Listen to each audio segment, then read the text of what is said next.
할렐루야. 여러분, 찬송가 중에 나 같은 죄인 살리신 이 찬송가 아시죠? 우리가 많이 좋아하는데요. 존 뉴턴이라는 목사님께서 이렇게 글을 쓰셨는데요. 여러분, 이분이 나이가 들어서 82세 임종을 앞두고 이런 말을 했습니다. 내가 천국에 들어가는 순간 3번 놀라게 될 것이다. 첫 번째는 전혀 예상치 못한 사람을 그곳에서 만나서 나는 정말 놀랄 것이다. 두 번째, 반드시 그 사람은 그곳에 있을 것이라고 생각했는데 그 사람이 없어서 나는 놀라게 될 것이다.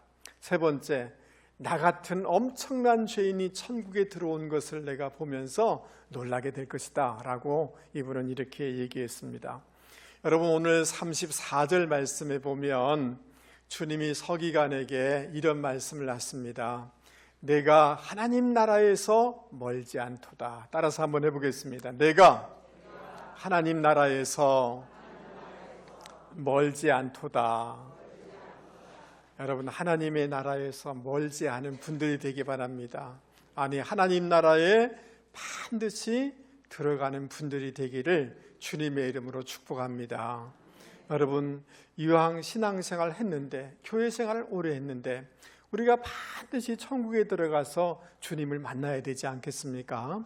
하나님 나라에 가까이 있고 하나님 나라에 들어가는 분들이 되기를 주님의 이름으로 권면을 드립니다.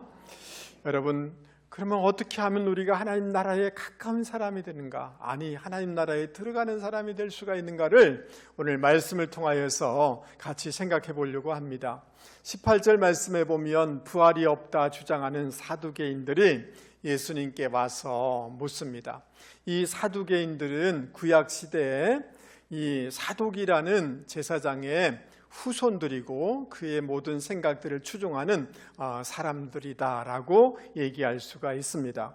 이들은 예루살렘에 있어서 굉장히 부와 또 높은 권세를 가진 층을 이루고 있었습니다. 그러니까 제사장 그룹들이고 귀족 그룹이었다라고 얘기할 수가 있습니다. 그렇기 때문에 그들은 굉장히 세상적이고 세속적인 면을 가지고 있었습니다. 신앙이 없었던 것은 아닙니다. 그러나 신앙을 가졌지만 굉장히 윤리적인 차원 정도에서만 신앙생활을 했지, 하나님의 그 영, 천사, 부활 이런 것들을, 내세 이런 것을 믿지 않았습니다. 이 땅에서의 삶을 굉장히 중요시 여기는 삶을 살아간 사람들이다 라고 얘기할 수가 있습니다. 그래서 이 사두개인들은 뭐라고 호칭하느냐 하면 부활이 없다 하는 이라고 이렇게 지칭되는 것을 볼 수가 있습니다. 이 땅에서의 그 삶, 이 땅에서 너무 많은 이 즐거움, 기득권, 풍성함을 누리기 때문에 사실은 겉으로는 종교적인 모습이 있을지 모르지만 굉장히 세속적인 사람들이다, 세속의 가치에 물들어 있는 사람이다 라고 얘기할 수가 있는 것입니다. 그런데 이들이 예수님을 공경에 빠뜨리기 위하여서 부활 문제를 가지고 주님 와서 질문을 하게 되었습니다. 유대인들에게 있어서 어떤 우리가 잘 이해할 수 없는 전통이 있느냐 하면, 그러니까 중동 지방이고 고대 인권이 없는 지역이기 때문에 이 문화를 이해하셔서 우리는 이것을 이해할 필요가 있는데, 계대 결혼이라는 게 있습니다. 예를 들어서 큰 형이 결혼을 했는데 자녀가 없이 이 형이 죽는단 말이죠. 그러면 동생이 그 형수를 취하여서 자녀를 낳고 가정을 이루도록 하는 이런 법이 있었습니다. 이것을 그 계대 결혼이다, 수원법이다 라고 이렇게 호칭하게 되어집니다. 이런 내용은 신명기 25장에도 나와 있는 것을 알 수가 있습니다. 이렇게 하는 이유는 뭐냐 하면 형의 기업을 보호하기 위해서, 형이 받은 기업이 자녀가 없으면 사라지게 되지 않습니까? 그런 보호하기 위한 장치로서 계대 결혼이 있었습니다. 뿐만 아니라 이 형수가 남편이 없게 되어지면 여러 가지 어려움을 당하게 되다가 이방 사람하고 결혼하게 되니까 이런 신앙 또는 영적인 이런 것들을 보호하기 위하여서 계대 교훈이 유대 전통 가운데 있었던 것입니다. 특별히 지금도 중동에는 여성의 권위들이, 인권들이 참 존중되지 못하는 면이 많이 있지 않습니까? 그러니까 과부인 이 여인을 보호하기 위한 사회 어떤 보장 차원에서 이런 계대 결혼이 있었습니다. 이런 제도가 있었는데 이런 제도를 이용해서 지금 예수님을 공경에 빠뜨리기 위해서 질문하고 있는 거죠. 그러나 이것은 일어날 수도 없고 굉장히 극단적인 상황을 전제로 하여서 주님 앞에 아주 공격적인 질문을 하고 있는 것입니다. 그 내용은 이런 것입니다. 어느 집안에 7형제가 있었는데 마지가 자녀를 낳지 못하여서 죽게 됐다는 것입니다. 그래서 그 유대의 계대 결혼의 전통에 따라서 둘째가 그 형수하고 결혼을 했는데 또다시 자식이 없어 죽었다는 거예요. 이렇게 해서 7째 막내까지 자녀 없이 다 죽었고 형수도 다 죽게 됐단 말이죠. 그러면 예수님 부활할 때 이 아내는 누구의 아내가 됩니까? 라고 지금 질문하고 있는 거예요. 여러분, 부활했을 때 큰 형이 이 사람은 내 아내다 라고 할 것이고 둘째도 내 아내입니다 이렇게 해서 막 싸우게 될 것이고 혼란스러워지지 않겠냐고. 그러니까 주님, 부활이라는 것은 없는 것입니다 라고 지금 사두개인들은 주님 앞에 자기의 주장, 다른 말로 얘기하면 너무나 세상적이고 너무나 세속적인 가치관과 세계관과 이런 관점에서 주님 앞에 자기의 주장을 얘기하고 있는 것입니다. 여러분, 이거는 굉장히 가상적인 이 전제를 두고, 과장된 이런 전제를 두고 예수님 앞에 공격하고 있는 거죠. 솔직하게 얘기하면 그것은 그들의 내면을 보여주고 있는 것입니다. 이런 질문에 대해서 주님이 뭐라고 얘기하시느냐 하면 24절 25절 말씀해 보십시오. 너희들은 성경도 하나님의 능력도 알지 못하고 오해하고 있다라고 얘기하고 있습니다. 그러면서 사람이 죽은 자 가운데서 살아날 때에는 너희들이 생각하는 것처럼 이 땅 차원의 장가가고 시집가고 그런 것이 아니라 하늘에 있는 전사와 같이 되어진다라고 주님은 말씀하고 있어요. 여러분, 에스겔서, 욥기, 시편 가운데 보면 부활에 대해서 암시해 주는 내용들이 많이 있습니다. 그들은 신앙을 갖고 성경 구약을 알고 있다고 하지만 성경을 잘 모르는 거예요. 그 다음 하나님의 능력을 모르는 거예요. 여러분, 살아계신 하나님께서는 우리를 부활시킬 때 이런 육신적인 모습이 아니라 영광스러운 신령한 모습으로 우리를 변화시키셔서 저 천국에 거하게 하여 주실 줄 여러분 믿을 수 있기를 바랍니다. 그래서 여러분, 예수님께서 죽은 나사로의 집에 나중에 방문하시면서 이런 말씀을 해요. 나는 부활이요 생명이니. 따라서 보겠습니다. 나는 부활이요 생명이니. 주님이 부활이요 생명인 줄 여러분 믿으십니까? 주님을 믿게 되었을 때 죽어도 살겠고 무릇 살아서 믿는 자는 영원히 죽지 아니. 이것을 내가 믿느냐라고 주님이 말씀하셨어요. 부활에 대해서 말씀하고 있는 거죠. 여러분, 사도 바울은 고린도 전서 15장에 보면 이런 말씀해요. 여러분, 그 벽실을 땅에다 심으면 떨어져서 죽지 않습니까? 그러나 죽어서 새로운 이삭이 이렇게 자라게 되어지고 곡식을 거두게 되지 않습니까?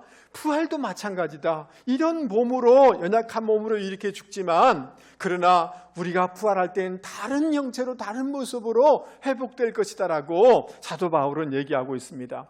그래서 제가 이 구절을 읽어드릴 텐데 여러분의 마음으로 아멘 하실 수 있기 바랍니다. 또 입술로 아멘 하실 수 있기 바랍니다. 죽은 사람의 부활은 이와 같습니다. 썩을 것으로 심는데 썩지 않을 것으로 살아납니다. 아멘 하시죠? 비천한 것으로 심는데 영광스러운 것으로 살아납니다. 아멘 하시죠? 약한 것으로 심는데 강한 것으로 살아납니다. 하나님의 능력이에요. 성경에 나와 있는 약속한 말씀인 것입니다. 이 사두개인들은 그냥 세상적인 삶을 너무나 즐거워하고 세상적인 가치관에, 세상적인 세속적인 삶에 물들어서 부활도, 영원한 것도, 내세도, 영적인 것도 이해할 수 없고 전부 자기식으로 세속적으로, 세상적으로 이해하면서 주님 앞에 자기의 주장을 지금 얘기하고 있는 것입니다. 그래서 주님께서는 그들이 이 사두개인들은 모세 오경을 중요하게 여기는데, 그들이 중요하게 여기는 출애굽기 3장 6절 말씀을 통하여서 그들이 갖고 있는 생각이 잘못됐다는 것을 논박하게 되어집니다. 주님께서 이 출애굽기의 말씀을 얘기하시면서 하나님께서 모세에게 뭐라고 얘기합니까? 나는 아브라함의 하나님이요, 이삭의 하나님이요, 야곱의 하나님이로다 라고 이렇게 말씀하셨지 않습니까? 너희들 잘 중요하게 여기는 이 출애굽기에 이렇게 돼 있지 않느냐라고 이렇게 얘기하고 있는 것입니다.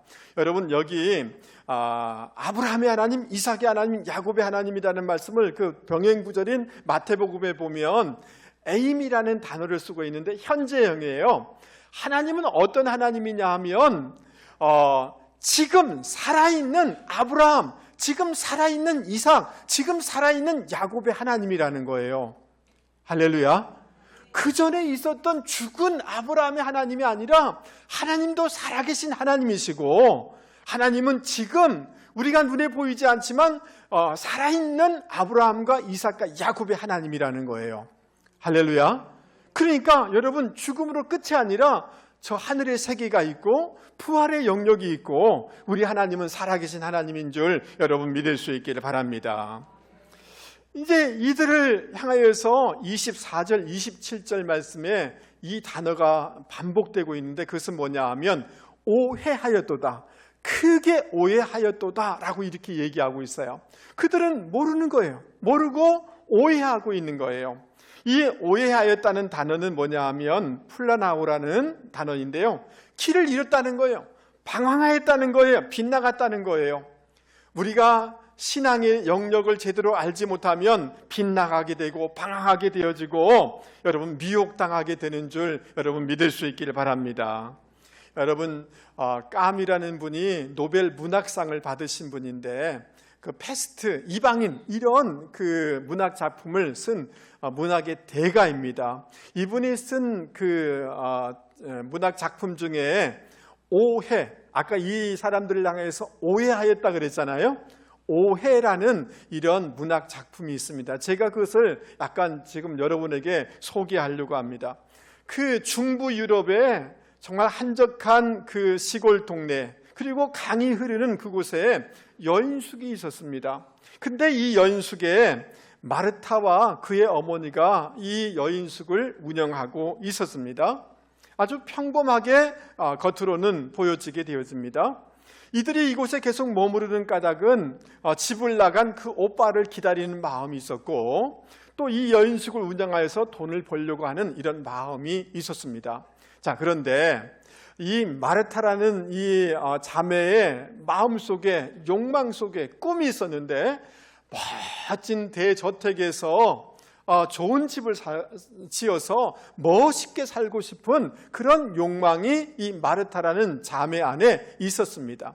그래서 누군가 이 여인숙에 잠자기 위해서, 숙박하기 위해서 오게 되어지면 돈이 좀 있다고 생각하면 그 사람을 죽여서 그 시신은 강물에 흘러 떠내려 버리고 그 사람의 돈을 취하는 일을 그냥 반복적으로 하고 있었습니다. 어머니도 같이 동참하였습니다. 그런데 어느 날 정말 얼굴이 빛이 나고 화려하게 보이고 돈이 있어 보이는 사람이 이 여인숙에 체크인을 했습니다. 이름은 얀이란 사람이었습니다. 굉장히 부유하게 보였습니다. 여러분, 이 사람이 먹는 음식에다가 독극물을 타서 이 사람을 죽인 것입니다. 그리고 마찬가지 이전처럼 여러분 그 시신을 강물에 흘러 떠내려 버린 것입니다. 그리고 그 사람이 가졌던 가방을 열었습니다. 거기에 많은 돈이 있었습니다. 그리고 거기서 무엇인가를 보았는데 그 어머니가 충격을 받는 거예요. 그것은 다름이 아니라 20년 전에 어릴 적에 돈 벌기 위해서 나갔던 자기 아들의 신분증이 거기에 있는 겁니다. 누구를 죽였느냐 하면 다른 사람이 아니라 자기 아들을 죽이고 그 돈을 취하려고 했던 것입니다. 어머니가 미칠 수밖에 없잖아요. 견딜 수가 없어서 강에 빠져서 죽습니다. 그리고 그의 누이 마르타도 동일하게 죽게 되어집니다. 여러분, 이 마르타가 이 강물에 자기의 몸을 던지면서 마지막으로 이렇게 얘기를 합니다. 1000명이 이 범죄에 가담했다 할지라도 죄는 불행한 것입니다 라고 하면서 그 누이도 죽게 되어집니다. 여러분, 이 작품의 이름이 뭐라고요? 오해. 여러분, 겉으로 보면 그 어머니가, 그 누이가, 그러니까 왜 이 오라비를 몰라봤느냐 하면, 이 오라비가 어릴 적에 나가가지고 고생하면서 돈을 많이 벌어서 성공하게 됐어요. 그래서 자기 어머니, 자기 누이를 깜짝 놀라게 하기 위해서 좀 모습도 달라졌지만 이름도 다른 이름으로 그 연숙에 숙박을 하게 된 거예요. 체크인을 하게 된 거예요. 그러니까 어머니 누이가 모른 거죠. 오해한 거죠. 그러나 여러분, 이 저자는 그 자기 아들을 오해했다는 것을 말하고 싶은 것이 아니다라는 생각이 저는 들었습니다. 그것은 뭐냐 하면 너무나 세속적이고 인간적이고 자기 누구를 죽이서든지 그 물질을 통하여서 자기를 잘 살아보려고 하는 그 세속에 속은 것이다. 그게 오해된 것이다라는 생각이 제 마음 가운데 들었어요. 두 번째, 수단 방법을 통하여서 어떤 것을 얻고 죄를 지을 때 괜찮을 것이라고 생각했지만 그 죄의 고통은 상상치 못할 정도로 크다는 것을 오해했다는 거죠. 몰랐다는 거죠. 맞습니까? 여러분, 제가 뭘 말씀드리려고 하느냐면 창세기 13장 12절에 이런 구절이 있습니다. 한번 올려주시면 좋겠습니다. 창세기 13장 12절 우리 같이 한번 읽어보도록 하겠습니다. 시작. 아브라함은 가나안 땅에서 살고 롯은 평지의 여러 성읍을 돌아다니면서 살다가 소돔 가까이에 이르러서 자리를 잡았다.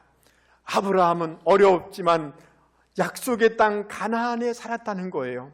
그러나 그의 조카 롯은 여러 곳을 다니다가 소돔 가까운 동성애가 있고 죄가 만연한 소돔 가까이에 정착하게 되었다는 거예요. 세상 속에 살다가 세상에 물들게 됐다는 거예요. 그들의 가족들이 다 세상적인 가치관으로 물들게 됐어요.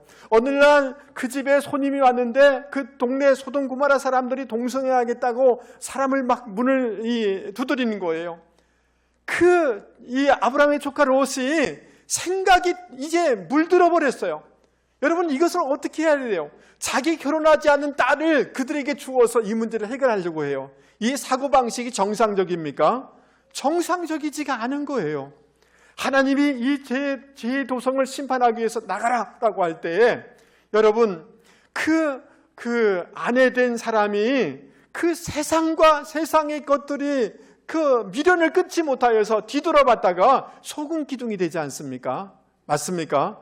그 딸들이 그 소돔과 고모라 땅에 살다가 세속에 완전히 물든 사람, 세상의 가치관과 사상으로 물든 사람이 됐어요.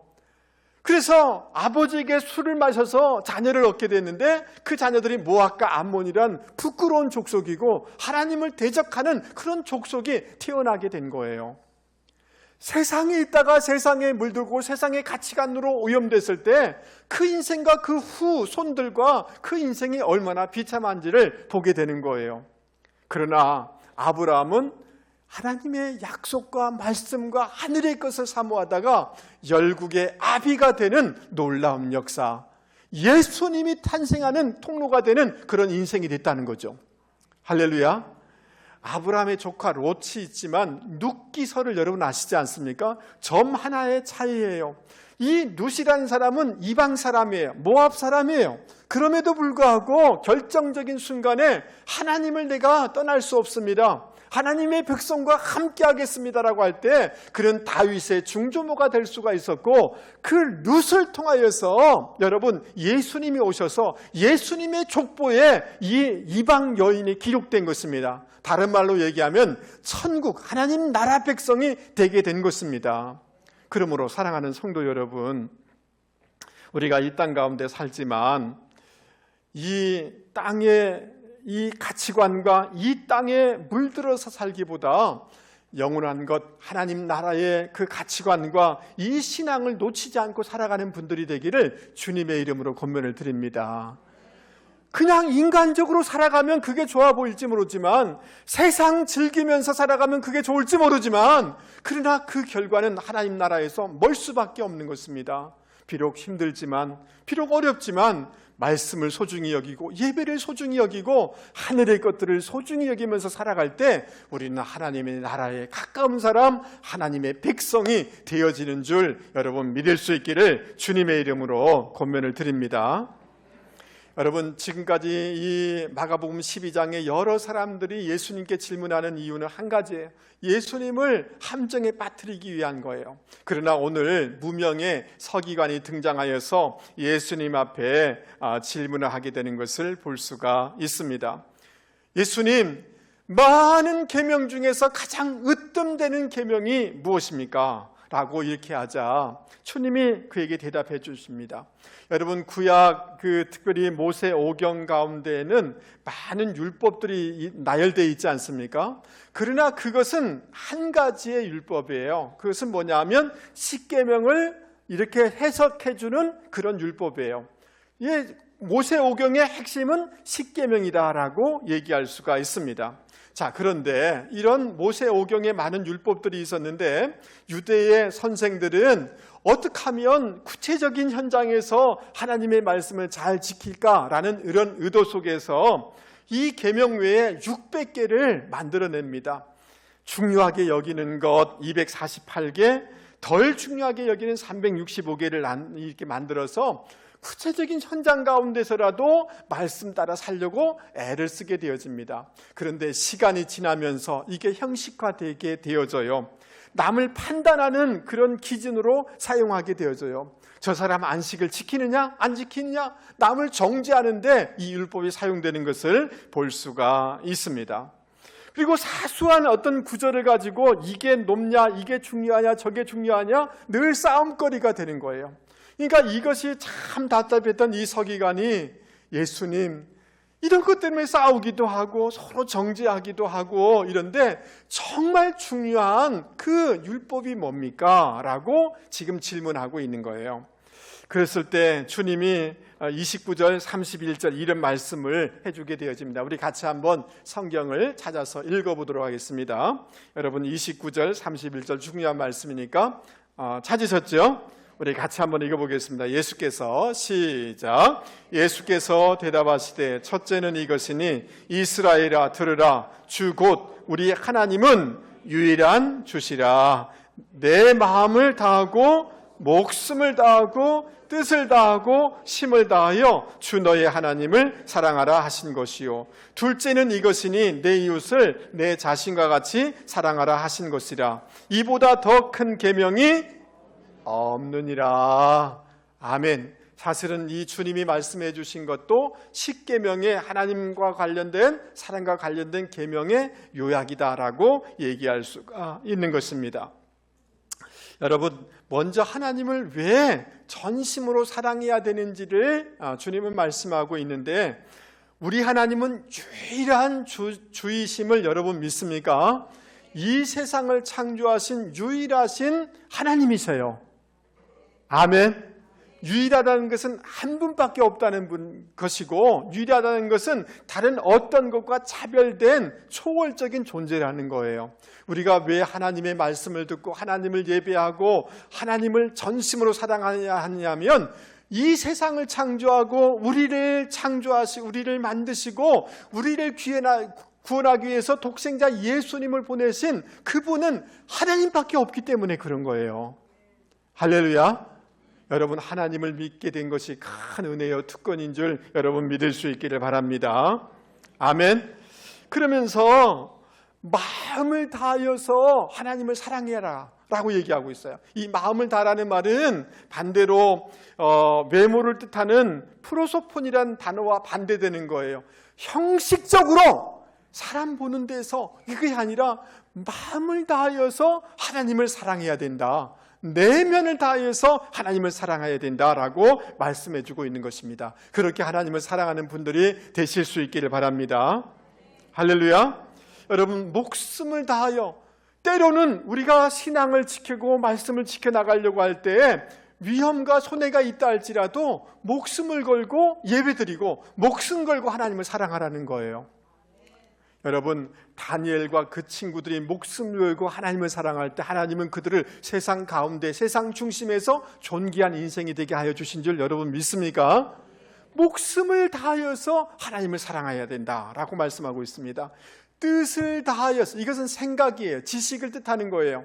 그냥 하나님을 형식적으로 그냥 대충 이렇게 하는 것이 아니라, 여러분, 우리가 탄광에 가서 그 금을 캐내고 음을 캐내고 보물들을 캐내려고 할 때 그것을 바위를 뚫고 암석을 뚫고 나가야 그 속에 금맥이 있는 것 아닙니까? 맞습니까? 여러분, 가만히 있으면 되는 것이 아니라 우리가 힘써서 성경을 읽고 애써서 머리를 써서 오늘 예배를 드리는데, 어떤 사람은 예배를 지금 집중하지 못하는 사람도 있을 거예요. 왜? 집안에 어려운 일도 있고 여러 가지 일들도 있어서 그런 사람이 있을 거예요. 그럼에도 불구하고 지식을 집중하여서 애써서 예배 드리려고 애쓸 때 하나님이 은혜를 주실 줄 믿습니다. 지력을 다하여서 하나님을 사랑하라 라고 말씀하고 있습니다. 힘을 다하여서, 여러분, 가만히 있으면 되는 게 아니에요. 여러분, 공부해야 돼요? 말아야 돼요? 사업해야 돼요? 말아야 돼요? 무슨 일을 하려고 할 때 힘을 써야 돼요? 말아야 됩니까? 힘을 써야지 뭔가 열매를 거두게 되는 것 아닙니까? 힘을 다하여서 하나님을 사랑하라 라고 말씀하고 있는 것입니다. 할렐루야. 여러분, 전심을 다하여 나눠지지 않은 마음으로, 다른 세상 어떤 것과 바꾸지 아니하는 마음으로 주님을 사랑하고 하나님을 사랑하는 분들이 되기를 주님의 이름으로 권면을 드립니다. 그럴 때 하나님의 백성이고 하나님 나라에 가까운 사람이 되어지는 줄 여러분 믿을 수 있기를 바랍니다. 여러분, 그런데 하나님이 그 나를 구원하기 위해서 독생자 예수 그리스도를 보내셔서 나를 사랑해 주셨잖아요. 맞습니까? 이 하나님의 사랑을 우리가 경험했기 때문에 우리도 동일한 마음으로 하나님을 사랑해야 되는 줄 믿습니다. 그러면서 그것은 어떤 모습으로, 구체적인 모습으로 흘러가야 되느냐 하면, 내 몸을 사랑하는 것 같이 내 이웃을 사랑해야 된다라고 주님은 가르쳐주고 있습니다. 여러분, 저를 한 번만 보세요. 예수를 믿게 되어지면 하나님의 자녀가 되는 줄 믿습니다. 여러분, 이 세상에서 내가 하나님의 독생자와 바꿀 그런 가치 있는 존재, 예수님 짤이라는 이런 가치, 내 자존감이 회복되는 역사가 있게 되는 줄 믿습니다. 여러분, 열등감에 비교의식에 내 가진 것 없어, 배운 것 없어, 아는 것 없어, 가방끈 짧아, 이렇게 할지 모르지만 예수를 믿는 순간 나는 존귀한 하나님의 백성이 되는 거예요. 아버지가 어머니가 실수하여서 낳은 것도 아니에요. 어쩌다 못해서 이런 집안에 던져진 존재도 아니에요. 실존 가운데 던져진 존재도 아니에요. 하나님이 나를 이 땅에 보내실 때는 목적을, 계획을, 사명을 갖고 이 땅에 보낸 존귀한 하나님의 백성이 된다는 것을 우리는 깨닫게 되는 줄 믿습니다. 내가 예수를 믿어서 하나님의 자녀가 되는 순간 내가 이렇게 소중한 존재가 되는구나, 이것을 경험하면서 기뻐하는 거예요. 그러면서 한 가지를 깨닫게 되는데, 내가 이렇게 소중한 것처럼 내 이웃 사람들도, 내 주변 사람들도 소중한 사람인가를 깨닫게 되는 거예요. 그래서 나를 사랑하는 것처럼 이웃을 사랑하는 모습으로 살아가야 된다라고 주님은 가르쳐주고 있는 것입니다. 그래서 사도 요한은 이렇게 고면해주고 있습니다. 요한 1서 말씀을 한번 올려주시면 좋겠습니다. 사랑하는 자들아, 하나님이 이같이 우리를 사랑하셨으니, 우리를 사랑하신 줄 믿습니다. 우리도 서로 사랑하는 것이 뭐하도다? 마땅하도다. 우리가 사랑하면 그가 먼저 우리를 사랑하셨습니다. 누구든지 하나님을 사랑하느라 하고 그 형제를 미워하면 이는 거짓말하는 자니, 보이는 바 형제를 사랑하지 아니한 자는 보이지 못하는 바 하나님을 사랑할 수 없느니라. 하나님을 사랑한다는 것과 형제를 사랑하는 것은 밀접하게 연결되어 있다는 것입니다. 여러분, 전심으로 하나님을 사랑하고 이웃을 사랑하는 분들이 되기를 주님의 이름으로 권면을 드립니다. 이 원어는 사실은 하나님을 사랑하라, 그리고 온 마음을 다하여 전심을, 목숨을, 힘을 다해서 사랑하라, 이렇게 꾸며져 있어요. 그러니까 아가파오, 하나님을 사랑하는 것이 중요하다. 이것이 신앙인의 도리고, 이렇게 할 때 천국에 가까운 사람이 되는 줄 여러분 믿을 수 있기를 바랍니다. 할렐루야. 여러분, 이 말씀을 들은 서기관이 33절에 보면 주님 맞습니다. 하나님을 사랑하는 것, 이웃을 자신과 같이 사랑하는 것이 전체로 드리는 모든 번제물과 기타 제물보다 낫습니다 라고 대답을 해요. 이 마가복음은 이 서기관의 이 말을 기록함으로 이런 말을 하고 있는 거예요. 제사 드리는 제사 제도보다, 너희들이 율법을 많이 안다고 하는 율법 의식보다, 너희들이 성경의 교리와 지식을 많이 하는 그런 지식보다 실제로 하나님을 전심으로 사랑하고 이웃을 실천적으로 사랑하는 것, 그것이 중요하다라고 마가복음은 우리 가운데 가르쳐주고 있는 것입니다. 할렐루야. 그러니까 제가 이 말을 설명하기 위해서 조금 이렇게 이해를 드리려고 해요. 이번에 제가 미국의 LA에 학교가 있어서 거기 한 일주일 정도 학교 일도 하고 교수님도 만나고 여러 선교사님들도 만나고 일처리를 다 하고, 여러분 처음 미국 갔는데 그냥 갔다가 오면 또 섭섭하잖아요. 돈이 아깝잖아요. 별로 동의를 안 하시죠. 그래서 그 서부 지역을 조금 여행을 하게 됐는데요. 그 서부 지역 가운데 여러분 그 유타주가 있는데, 여러분 거기는 협곡 캐년이 있어요. 근데 그 유타주 협곡 중에 자이언 캐년, 브라이스 캐년이 있어요. 저 앞에 있는 사진, 여러분 저 사진도 굉장히 웅장하죠. 그냥 눈으로 보면 감탄을 할 수밖에 없어요. 그랜드 캐년은 여러분 들어보셨잖아요. 근데 이 브라이스 캐년 저 사진을 제가 여러분에게 보여주는데요. 여러분 이 자이언 캐년, 브라이스 캐년은 유타주에 있는데, 여기가 어디냐 하면 이단인 몰몬 교도들이 주로 사는 이 지역이에요. 여러분 이해되시죠? 그런데 여러분 이 너무 멋진 이 캐년을 보면서 여러 가지 이름을 붙일 수가 있지 않아요? 그렇지 않아요? 그런데 브라이스 캐년이라고 이름을 지었는데, 왜 브라이스 캐년이라고 이름을 지었느냐 하면 브라이스라는 사람 때문에 이렇게 지었다는 거예요. 근데 브라이스라는 사람은 몰몬 교도예요. 여러분 이 몰몬 교도는 하나님은 영으로 계신 분이잖아요. 그런데 육체로 계시다라고 얘기하니까 성경의 말씀하고 틀린 거잖아요. 맞아요?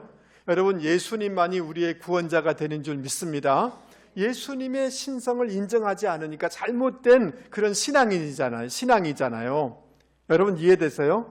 여러분 하나님은 우리 가운데 이 성경을 계시로 성경을 완전하게 주신 줄 믿습니다. 그런데 이 성경 외에 자기들이 막 뭘 봤다고 하면서 몰몬경이라는 것을 더 붙여놔요. 또 다른 것도 막 붙여놔요. 그러면서 그걸 이렇게 믿으려고 이렇게 하니까 굉장히 빗나간 거죠. 그리고 이 몰몬교를 처음 이제 스미스라는 사람인데요.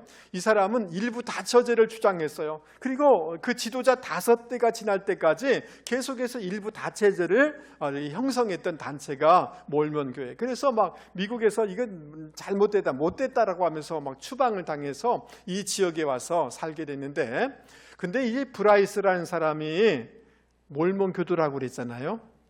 그런데 그 마을에 살면서 너무 착하고 선하게 사니까 여러분 그 계곡, 이 캐년을 발견하여서 그 이름을 너무 선하게 산 브라이스 이름을 가져다가 브라이스 캐년이라고 붙였다는 거예요.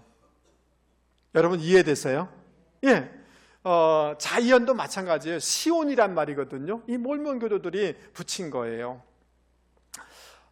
그리고 이 브라이스 캐년을 이렇게 갔는데 굉장히 날씨도 무덥고 더운 지역이고, 그래서 그 밑에까지 계곡까지 밑에 갔다가 올라오는 사람들이 많은데, 우리는 뭐 저희 집사람하고는 조금 내려갔다가 올라왔는데요. 근데 미국 갔는데 시차 적응이 안 되는 거예요. 그리고 이 여행 가이드북에는 중식, 현지식 이렇게 써 있었어요. 그래서 무슨 뭐 고기 먹는가 보다 생각했는데 맨날 햄버거 주는 거 있잖아요. 여러분, 맨날 햄버거 콜라 먹는 거, 그 속이 우리 맞겠어요, 안 먹겠어요? 맨날 소화불량. 그리고 그냥 기본적으로 움직이면 5시간, 6시간 움직이는 게 기본이에요. 그냥 타서 그냥 햄버거 먹고 멀리 갔다가 보고 이러니까 잠도 몇 시간, 1-2시간밖에 못 자죠. 너무 힘든 상황에서 저희 집사람이 그 브라이스 캐년에 이렇게 갔다가 뭐 사진도 찍고 좀 밑에 갔다가 올라오는데 현기증이 일어난 거예요. 이해되시죠? 근데 깊은 계곡이니까 여기서 넘어지면 어떻게 돼요? 하마터면 제가 호라비가 될 뻔했어요. 혼자 올 뻔했어요. 그냥 휘청거리면서 철썩 앉은 거죠. 그리고 너무 뜨겁고 그러니까 호흡이 안 되는 거예요. 그래서 호흡이 안 돼서 막 힘들어하는데, 거기에 미국의 할머니, 할아버지 4회가 있었는데 우리를 보더니만 달려오셔서 물을 떠다가 저희 집사람에게 마시는 거예요. 그리고 호흡을 이렇게 하라고 도와주는 거예요. 그리고 그늘에서 계속해서 끝까지 우리가 온전히 회복될 때까지 도와주는 거예요. 너무 따뜻한 사랑을 저희 집사람하고 둘이, 아무도 모르고 뭐 한국 사람도 있어도 본처 많지 않은데 미국 2 할아버지 4회가 이분이 도와주셔서 이것을 회복할 수가 있었어요. 근데 이분들이 예수 믿는 사람인지 아닌지는 제가 물어보지 못했어요. 그런 경황이 없었어요. 그런데 제가 이런 생각이 드는 거예요. 우리는 바른 신앙을 가진 사람들이잖아요. 예수를 바르게 믿는 거잖아요. 맞아요? 온전하게 예수 믿는 사람이잖아요. 여러분, 미국에 예수 믿는 사람이 많을 터인데 우리가 잘못된 신앙을 가진 브라이스라는 사람이 너무 그렇게 잘 섬기고 사랑하니까 그 계곡 이름을 그 사람의 이름을 붙이더라는 거예요. 이게 너무 충격이 되고 도전이 되고 뭐 마음속에 의문이 생기는 거예요. 예수 믿는 사람들도 많을 터인데 왜 그 사람 뭐 링컨 계곡 이렇게 할 수도 있는 건 아니겠습니까? 근데 잘못된 신앙에 그 사람의 이름을 붙여놨는가? 하나님 믿는 사람은 뭐 했는가? 이런 생각이 드는 거예요. 여러분, 우리가 미국에 모자라고 부족한 점이 많이 있지만 너무 친절한 거예요. 질서를 너무 잘 지키는 거예요. 여성을 너무 배려를 많이 하는 거예요. 사랑이 많은 거예요. 그러니까 선진국이다라는 생각이 들었어요. 그러면서 여러분, 오늘 말씀 주님의 핵심은 뭐냐 하면 전심으로 하나님을 뭐하여? 사랑하라. 내 이웃을 내 몸과 같이 뭐하라? 사랑하라. 그것이 하나님의 백성들의 삶의 모습이라는 거예요. 여러분, 이 모습이 우리 가운데 회복되어야 되는 줄 여러분 믿을 수 있기를 바랍니다. 할렐루야. 할렐루야. 그런데 여러분, 제가 한 번씩 유튜브를 보면서 너무 가슴이 아플 때가 있어요. 한경직 목사님은 우리 영락교회, 우리 교단교회지만 한국의 대표적인 교회거든요. 이북에서 내려오신 한국의 성자라고 불리는 목사님이세요. 아니, 무슨 전도사라는 이런 사람들이, 젊은 사람이 그 한국의 대표적인 이런 한경직 목사님을 막 비판하는 그런 유튜브를 올리고 한국의 지도자, 한국의 교회들을 비판하고 무슨 뭐 교리 하나 가지고 막 이런 유튜브가 기독교 채널들이 대부분 그럴걸요. 여러분, 그렇지 않을까요? 아니, 너무너무 가슴이 아픈 거예요. 어떻게 배워서 어떤 신앙을 가졌기 때문에 이런 건가? 여러분, 너무 율법적인 신앙인 거예요. 여러분, 이해되세요? 여러분, 우리도 신앙을 가진 지 오래됐습니다. 지식을 가져서, 지식이 있어요. 종교적인 신앙이에요. 근데 오늘 마가복음은 종교적인 신앙 그거 아니야. 지식 그거 아니야. 그리고 율법을 가져서 남을 판단하고 정죄하는 것 아니야. 전심으로 하나님을 사랑해야 돼. 아멘 하시죠? 껍데기로 사랑하는 것이 아니라 전심으로 하나님을 예배하고 하나님을 사랑해야 돼. 내 이웃을 내 몸과 같이 사랑하는 모습으로 열매를 맺어가야 돼. 그래야지 하나님 백성다운 거야. 천국 백성 가까운 사람이야 라고 말씀해주고 있는 것입니다. 할렐루야. 제가 너무 심각하게 얘기했죠. 우리 옆에 사람 얼굴 보면서 얘기하겠습니다. 집사님 얼굴을 보니까 주님을 보는 것 같습니다. 주님의 눈빛, 집사님의 눈빛을 보니까 주님의 눈빛을 보는 것 같습니다. 집사님의 말을 보니까 위로가 됩니다. 여러분, 아가파오, 아가페의 이 삶을 살아내는 분들이 되기를 주님의 이름으로 권면을 드립니다. 바른 신앙, 예수 믿는 신앙을 가졌다면 이런 모습으로 드러나야 되는 줄 믿습니다. 아멘. 남성들은 저를 보지 말고 여성들만 저를 보세요. 남성들은 고개 푹 숙이시고 여성들만 저를 보세요. 여러분, 여러분의 눈빛을 보니까 너무 무서워요. 남성들은 고개 들지 마세요. 여러분의 말을 보니까 너무 매서워요. 옛날에 안 그랬잖아요. 그래서 여러분 남편들이 여러분의 매력을 느껴서 결혼한 거잖아요. 여러분, 세상이, 사회가, 동네 아줌마들이 아이고 남편 무시해, 그거 하지 마요. 성경은 사랑하라고 그랬잖아요. 맞아요? 아니 왜 대답을 안 하세요? 여러분, 오늘 우리가 살아갈 때에 하나님을 전심을 다해서 사랑하시고 우리 주변에 있는 사람을 내 몸과 같이 사랑하는 분들이 되기를 주님의 이름으로 권면을 드립니다. 아멘. 그럴 때 하나님의 백성다운 모습인 줄 여러분 믿을 수 있게 바랍니다. 오늘 제가 집에 들어갈 수 있는지 모르겠습니다. 여러분, 그 서기관이 이렇게 오늘 등장하는데요, 이렇게 베끼는 사람이라는 뜻인데요, 구약 시대에는 굉장히 정치적으로도 왕의 고문이 되고 높은 비서 역할을 하고 권세도 있는 사람이었는데, 나라가 유대가 망하면서 정치적인 역할은 사라지고 종교적인 역할만 감당하게 됐는데요, 그래서 유대 사회는 그 모세의 율법이라든지 성경 구약을 통해서 이 사회가 유지되는 사회잖아요. 그러니까 성경을 기록하고 그것을 설명해주는 서기관은 굉장히 힘이 있는 사람들이죠. 그리고 이 사람들은 대부분 산헤드린 그 공의원들이었어요. 즉 무슨 말이냐면 오늘식으로 하면 국회의원과 재판정과 같은 그런 위치에 있는 사람들이단 말이죠. 그러니까 배운 사람이죠. 권세 있는 사람이죠. 그런데 다른 사람들과 달리 이 사람이 예수님께 나와서 어느 율법이 가장 중요한 율법입니까? 라고 구도자의 마음으로 주님께 나온 것을 볼 수가 있습니다. 주님이 말씀하시니까 주님 옳습니다. 그것을 수용하는 사람이잖아요. 맞아요? 여러분, 저를 한 번만 보세요. 여러분은 예수를 믿은 지 20년, 30년 오래된 분이 계셔요. 그러나 바라건대 오늘 성경 말씀을 통해서 그래도 구도자의 마음을 가져야 돼. 그래도 배움의 마음이 있어야 돼. Teachable spirit, 배움의 마음, 수용하는 마음이 있어야 돼라고 가르쳐주고 있는 것입니다. 아멘. 여러분, 어떤 그 며느리를 얻고 싶으세요? 어떤 사이를 얻고 싶으세요? 여러분의 딸과 아들에 대해서 말을 했을 때 그래요 수용하는 자매, 수용하는 형제면 그 아들, 그 사람은 며느리 또 사위로 삼아도 괜찮은 줄 믿습니다. 그것이 들려지지 않은 사람이면 이건 다시 검토해야 돼요. 여러분 이해되세요?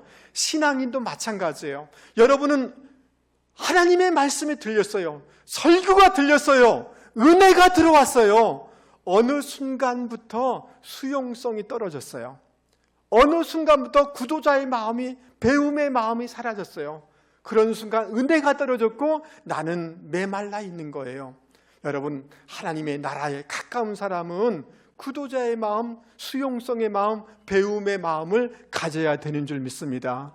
그럴 때 계속 성장하고 은혜가 선순환의 축복의 역사가 일어나게 되는 줄 여러분 믿을 수 있기 바랍니다. 여러분, 제가 시를 한 수 여러분에게 읽어드리면서 말씀을 마치려고 합니다. 키에르케고르라는 사람이 지은 시인데요, 여러분 한번 들어보세요. 삶의 끝에 서면 너희 또한 자신이 했던 어떤 일도 중요하지 않다는 것을 알게 됩니다. 중요한 것은 그 일을 하는 동안 자신이 어떤 사람이었는가 하는 것 뿐입니다. 너는 행복했는가? 너는 다정했는가? 너는 자상했는가? 남들을 보살피고 동정하고 이해했는가? 너는 너그럽게 잘 베풀었는가? 그리고 무엇보다 사랑했는가? 너희 영혼에게 중요한 것은 자신이 무엇을 했는가가 아니라 자신이 어떤 사람이었는가를 알게 되고 마침내 자신의 영혼이 바로 자신임을 알게 될 것입니다. 여러분, 겉으로 드러나는 그 어떤 것이 아니라 우리가 누구인지가 더 중요한 줄 믿습니다. 여러분, 세상을 살아가지만 교회 생활을 하지만 너무나 세상적이고 너무나 세속적인 그런 가치관에 물들지 말고 하늘의 소망, 하늘의 가치관을 가지고 살아가는 분들이 되기를 주님의 이름으로 권면을 드립니다. 그럴 때 천국 가까운 천국에 들어가는 백성이 되는 줄 여러분 믿을 수 있기 바랍니다.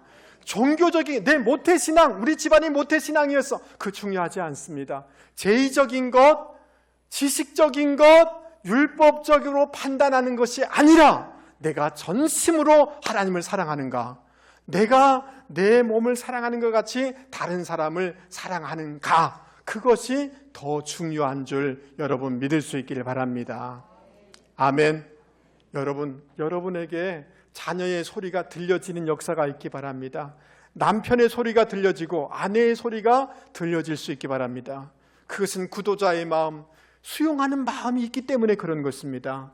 저는 바라건대 하나님의 말씀이 들려지는 그런 수용성 있는 사람들이 되기를 주님의 이름으로 권면을 드립니다. 우리의 말씀을 생각하시면서 찬송가 309장을 같이 부르겠습니다.